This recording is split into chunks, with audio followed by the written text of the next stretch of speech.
வணக்கம். இன்னைக்கு நம்ம பார்க்குறது மதுரை மாநகரத்தோட மறுபெயரும், ஒரிசா மாநிலத்தினுடைய மாநில மரமும், பென்சில் தயாரிக்கிறதுக்கு பயன்படுத்துகிற மரமான கடம்ப மரத்தை பற்றி தான் இன்னைக்கு பார்க்குறோம். சுமார் 1000 வருடம் பழமையான கடம்ப மரம் ஒன்று ராஜஸ்தான் மாநிலத்தில் இருக்குது கோயிலில். அந்த மரத்தோட சுற்றளவு 108 அடி சுற்றளவும் 78 அடி உயரமும் இருக்கிற கடம்ப மரம் இருக்குது. அதுபோக ஒடிசாவில் அதிகமாகவே இந்த மரம் அதிகமாகவே இருக்குது. நம்ம மதுரையில் கடம்ப வனம்னு சொல்லுவாங்க. மதுரையோட மறுபெயரே கடம்ப வனம்னு சொல்லுவாங்க. அவ்வளோ கடம்ப மரம் அவ்வளோ அதிகமாக இருந்துச்சு. இப்போ மீனாட்சி அம்மன் கோயிலில் ஒரே ஒரு மரம் கோயில் வாசப்படியில் மட்டும்தான் இருக்குது.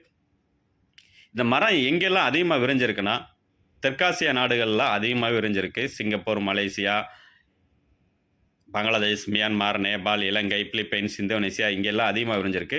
மலேசியாவில் இந்த மரத்தை கிருஷ்ணர் கோயிலில் புனித மரம்னு சொல்லி இந்த கிருஷ்ணர் கோயில் முன்னாடியெல்லாம் இருக்குது. இது சிங்கப்பூரில் இந்த மரம் நேஷனல் பார்க் ஏரியாவில் அதிகமாக இந்த மரத்தை நாற்று பண்ணையாக உருவாக்கி அதிகமாக ரோடு ஓரங்களில் நடுறாங்க. இந்த மரம் முக்கியமாக நிழல் தர்றதுக்கு தான் அதிகமாக இந்த மரத்தை பயன்படுத்துகிறாங்க. அதாவது வெளிநாடுகளில். அதுபோக பென்சில் இண்டஸ்ட்ரியில் எங்கெல்லாம் இருக்கோ பென்சில் இண்டஸ்ட்ரியில் இந்த மரத்தை 90% இந்த மரத்தை மட்டும்தான் யூஸ் பண்ணுறாங்க.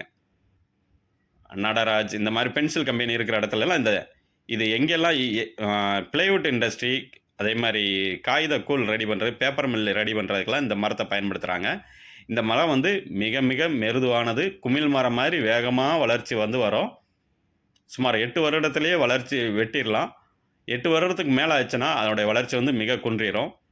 அதனால் 8 வருடத்துலேயே வெட்டிடுவாங்க. தச்சு வேலை செய்கிறதுக்கு மிக ஈஸியாக இருக்கும். ஏன்னா மெருதுவாக இருக்குன்னா தச்சு வேலை செய்கிறதுக்கு ஈஸியாக தானே இருக்கும். இது இலைகள் துரப்பு தன்மை கொண்டது. இது காய்ச்சலை குறைக்கிறதுக்கும், கர்ப்பப்பையில் இருக்க பிரச்சனையை நீக்கிறதுக்கும், இரத்த சோகை இதெல்லாம் நீக்கிறதுக்கும் இதனுடைய இலைகள், பட்டைகள் இதெல்லாம் பயன்படுது. அலர்ஜி எதிர்ப்புக்கு இதனுடைய இலைகள் பயன்படுத்துது. கால்நடைகள் இதனுடைய இலை விரும்பி சாப்பிடுது.